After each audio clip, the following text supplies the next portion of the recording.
Cette journée internationale des travailleuses et travailleurs domestiques a lieu chaque 16 juin depuis la Convention 189 de l'Organisation internationale du travail du 16 juin 2011. Ce traité est le premier à établir les droits de ce groupe de travail. Devenu désormais une tradition, la commémoration de la Journée internationale pour les travailleuses et travailleurs domestiques a certes pour objectif la défense de leurs droits, mais elle constitue également une occasion de réfléchir sur leurs conditions de vie. La Côte d'Ivoire fait partie des pays n'ayant pas encore ratifié cette convention protectrice des travailleurs domestiques. Selon l'organisation syndicale des travailleurs domestiques, cette non-ratification pourrait justifier le mauvais traitement dont sont victimes les travailleurs domestiques de Côte d'Ivoire. Leurs conditions de travail sont déplorables. Des maisons sont objets de nombre d'abus, de violences physiques, physiologiques et sexuelles. Car leur propre santé, leur sécurité et leurs droits sont ignorés et violés. Actuellement, la majorité des travailleuses domestiques ne bénéficient pas d'une quelconque protection sociale et notamment d'une assurance santé. C'est en vue de mettre fin à ces mauvais traitements et faire respecter les droits de ces travailleurs que le cabinet d'assistance conseil en sécurité sociale dénommé Stratégies et Espérance se présente comme l'avocat de ces derniers. Et qu'est-ce qu'on fait? Toutes les formalités de l'employeur, c'est nous qui les assurons. On va à la CNRS à sa place. On paie la queue, on prend les papiers, on les déclare, on les matricule, on paie les cotisations. Nous, la paix, c'est parti.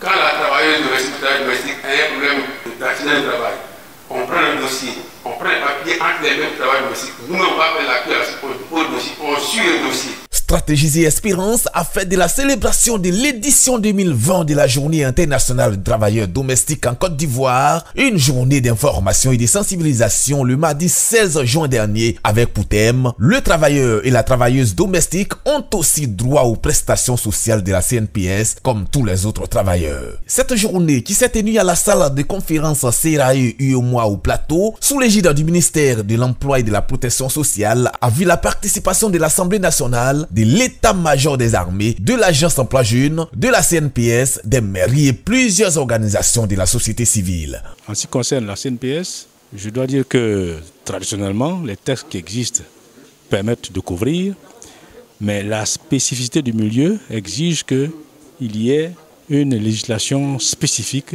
pour répondre pleinement aux préoccupations de ces secteurs. Et l'occasion a été donnée aujourd'hui à travers Stratégies et Espérance de connaître leur activité au plan national pour que nous puissions penser à ces personnes et si possible élaborer des tests en leur faveur comme ça s'est passé au Maroc afin que leurs conditions de vie et de travail s'améliorent. 4 exposés sur différents thèmes avec différents animateurs ont constitué le volet formation de cette journée des travailleurs domestiques organisée par Stratégies et Espérance. Des formateurs ont essentiellement développé des points sur des relations entre employeurs des gens des maisons et travailleurs domestiques avec la Caisse nationale de prévoyance sociale CNPS. Il faut se refaire notre image de ces travailleurs domestiques et nous suggérons que on puisse, entre autres, les déclarer à la CNPS pour qu'ils puissent avoir une couverture sociale, une sécurité sociale. Mais il faut comprendre aussi qu'au niveau des enjeux,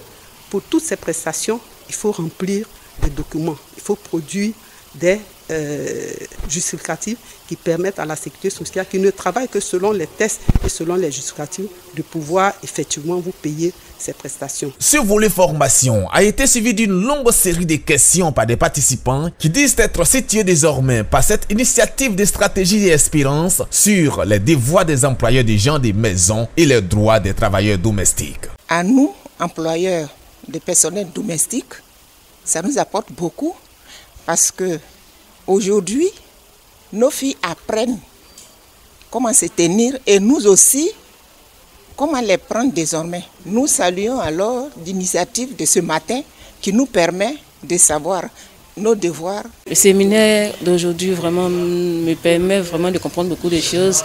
Par exemple, la CNPS. On lutte aujourd'hui pour pouvoir être énuméré, comme on le dit, et pour pouvoir être déclaré à la CNPS. On pense que si vraiment cela se fait, par la grâce de Dieu, on aura vraiment tout gagné. Le cabinet Stratégies et Espérance compte bien poursuivre ses actions après cette première grande initiative envers les travailleurs de maison. Après cette journée du 16 juin, que nous venons d'organiser, le prochain cap sera mis sur la sensibilisation et l'information à apporter aux différents employeurs afin que ces derniers-là en retour puissent prendre l'initiative de se faire accompagner, parce qu'une chose est d'accepter, mais une chose est de pouvoir la faire. Il faut noter que la mission principale des stratégies et espérances dans toutes ces démarches consiste à assister les employeurs des gens des maisons et les travailleurs domestiques dans leur relation avec la CNPS.